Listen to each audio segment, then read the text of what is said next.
Okay, chat, so we gotta talk. We gotta talk. And we gotta talk about this, gang. We gotta talk about Final Fantasy XIV. We gotta talk about WoW. We gotta talk about all of this crazy stuff. Alright, so... WoW. WoW's in kind of a rough spot. And I'm speaking as somebody who has played both Shadowbringers and Shadowlands. So I've got the full Shadow experience under my belt. And it's kind of hitting part of that rough, that's a nice way to put it. Yeah, I mean, it's kind of hitting that apex of that rough spot with that cinematic regarding Sylvanas. Now, Sylvanas is a character I really, really liked in Warcraft 3 and early WoW. She was the reason I played a Forsaken, straight up. Like, I loved Sylvanas. Loved being past tense. Because in that new cinematic, the final big showdown of Sylvanas Windrunner, we were all assuming that she was playing like 7D chess. But it turns out she's just a poorly written character. Like, she spent the last 3 years doing a bunch of unspeakably evil things. And then she gets up to the jailer at the end. And she just turns on him because he says the word serve. He says the word serve. She says, I will never serve. And then shoots an arrow at him. And after this happens, the jailer gives Sylvanas back her soul, even though he had that as leverage, and then just dips. And now, oh, Robin's in the background. And now Sylvanas is now like maybe, possibly gonna be a good guy again, maybe. It's going in a bad place. I wouldn't be surprised if they just do whatever they can, take whatever mental jumps they can make to make Sylvanas a quote-unquote good character again, no matter who they might have to kill off to do so. Or they likely won't kill anybody off, because WoW is very afraid of killing its characters off, let's be real. So that's part of the problem, is the story. Comparing that to like Final Fantasy XIV, you got like all these story threads where you don't assume they're playing 7D chess, but then it turns out they're playing 7D chess the entire time. And they're just going in and constantly subverting tropes. Everything is in its own, like, condensed narrative plan. You have bad guys that you expect to be like, oh, this is the huge ultimate bad guy of this expansion pack that they've been building up.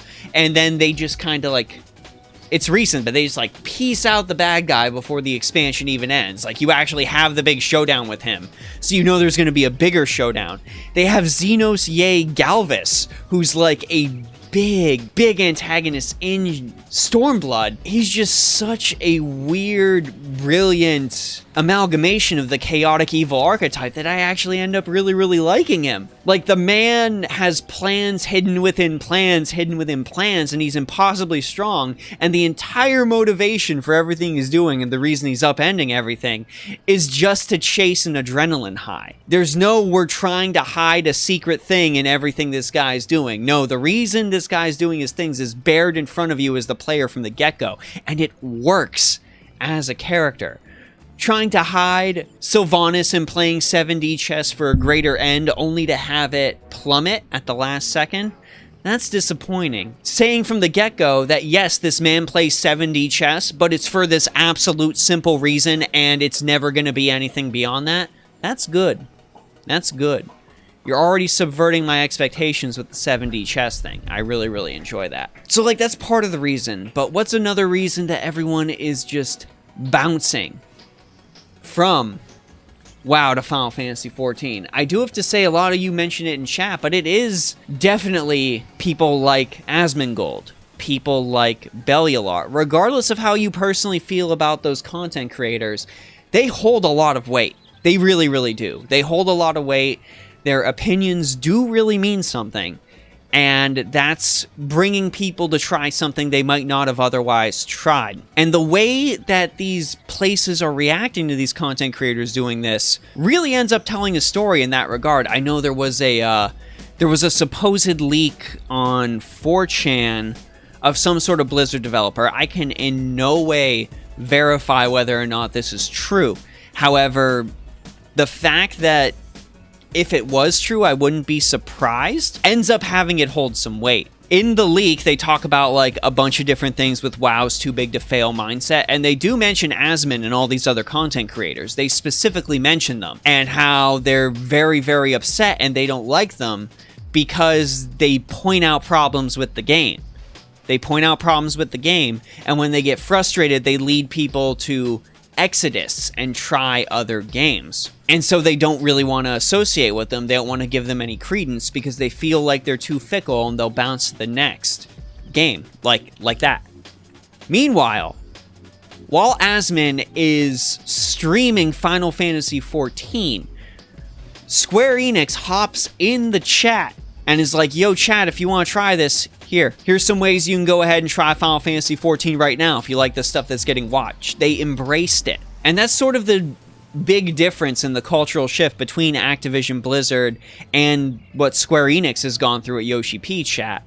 It's that Square is embracing its player feedback. Square looks at what players are saying, and their mindset isn't, oh, we'll fix it eventually, or this is a system that we've already got in place, we're not going to worry about changing it because, that's too much work. With Square, it's like, oh, this is an issue. Here's when we intend to fix it, and we're going to be open communication with you the entire time about when we're going to intend to fix it. Even one of the OG Blizzard lead devs, Mark Kern, started to play the game. Exactly. Meanwhile, WoW is convinced that if the majority of its player base isn't complaining about it, that it's not a big deal. However, it is a big deal if you've still got players leaving en masse, even if they haven't said anything about it. The people who aren't invested enough to complain about the problems with your MMO are the people who are also not going to be invested enough to stick around with your MMO through the tough times. Not at all. They're just going to leave. You do need to placate those players. You do need to placate that silent majority. Because they are consequently going to be the ones that are the most fickle, the ones that are going to leave first. Red Eye, for me, it looks like the devs don't even play their own game. So some of the specific designs in WoW are very, very good. They are. There were some raids in there that I genuinely had a ton of fun doing. However, they don't realize that a lot of the stuff that they do in there, a lot of the big grinds you end up having to do, aren't super fun. It's not fun, it's just tedium, and the payoff doesn't seem like it's there. I'm going through the Relic Weapon questline right now here in Final Fantasy XIV. But I'm going through the Relic Weapon questline right now. Yet I know that when I finish this Relic Weapon questline, I won't just be getting the Relic Weapon. I've got all these new minions. I've got all this new armor. All these new weapons that not only are super good mechanically, but also stuff I'm going to be able to easily use to make my man look as cool as he can possibly be. When it came to WoW, when I started grinding Soul Ash at the end of Shadowlands, and started trying to do stuff in the Maw to, for example, actually be able to ride my mount in the Maw, it just felt like tedium getting me back to the place I needed to be, or it felt like the rewards I was getting weren't actually worth the time I was putting in. You got a couple of new abilities, that's great, but all the stuff you got on top of that was just little changes of those abilities. It never really felt like it was worth it. It was cool that I could be a Death Knight and have a giant monster arm that just swung around and dealt a bunch of damage to everyone around me. But at the end of the day, when I finished farming Soul Ash, when I got myself out of Torghast and I shut the game off, I kind of always felt like I was still in the same place I started. It was like playing a really, really bad mobile game, where you get that rush at the beginning, but then rewards end up getting so petered out that you just get bored and quit. With Final Fantasy XIV, even if I log on and just do a couple things, I still kind of feel like I got somewhere.